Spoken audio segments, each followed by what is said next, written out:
దేశం కాని దేశంలో మరో తెలుగు యువకుడు బలయ్యాడు. ఓ చిన్న వివాదం యువకుడి ప్రాణాలు తీసింది.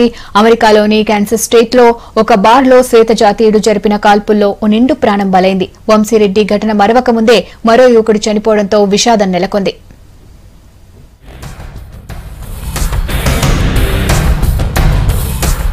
అమెరికాలో మరో తెలుగు యువకుడు హత్యకు గురయ్యాడు. కాన్సస్ రాష్ట్రంలోని ఒక బార్లో బుధవారం రాత్రి జరిగిన చిన్న వాగ్వాదం కాల్పులకు దారితీసింది.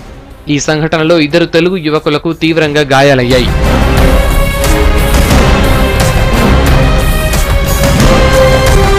శ్రీనివాస్, అలోక్ ఒలైటాలోని గార్మెంట్ సంస్థలో ఏవియేషన్ సిస్టమ్ ఇంజనీర్లుగా పనిచేస్తున్నారు.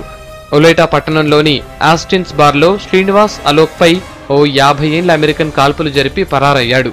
శ్రీనివాస్ హాస్పిటల్లో ట్రీట్మెంట్ తీసుకుంటూ చనిపోగా అలోక్ ఇంకా చికిత్స కొనసాగుతోంది. ఘటనకు సంబంధించి ఓ అనుమానితుడిని అదుపులోకి తీసుకున్నామని, విచారణ కొనసాగుతుందని యుఎస్ పోలీసులు చెబుతున్నారు.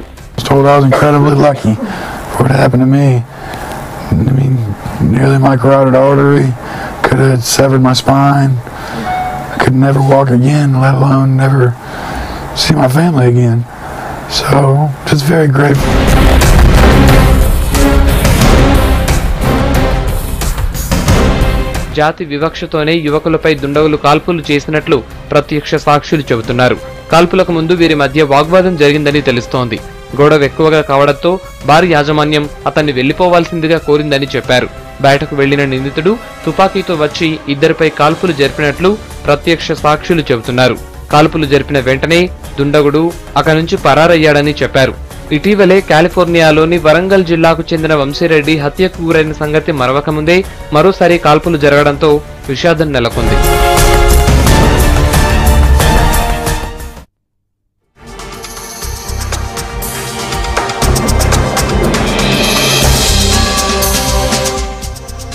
దుండగుడి కాల్పుల్లో చనిపోయిన కూచివట్ల శ్రీనివాస్ మన తెలుగువాడే. హైదరాబాద్ లోని కొత్తపేటలోనే శ్రీనివాస్ ఫ్యామిలీ ఉంటుంది. శ్రీనివాస్ ను చంపేశారని తెలియడంతో అతడి కుటుంబంలో తీరని విషాదం కనిపిస్తోంది. దీనికి సంబంధించిన మరిన్ని వివరాలు సంపత్ అడిగి తెలుసుకుందాం. సంపత్, అమెరికాలో హైదరాబాదీ అయిన శ్రీనివాస్ ను చంపేశారు. దీనిపై అతని కుటుంబం ఏమంటోంది?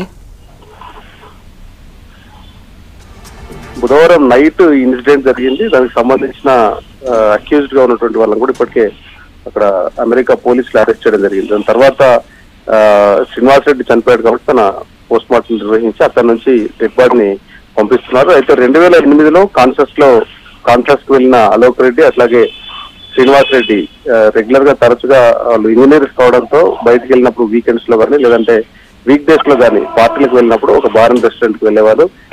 Bar and restaurant Austin bar and grill centre లోనే ఎక్కువగా వాళ్ళు పార్టీలు నిర్వహిస్తున్నారు. అయితే ఆ పార్టీ చేసుకునే క్రమంలోనే ఒక మరో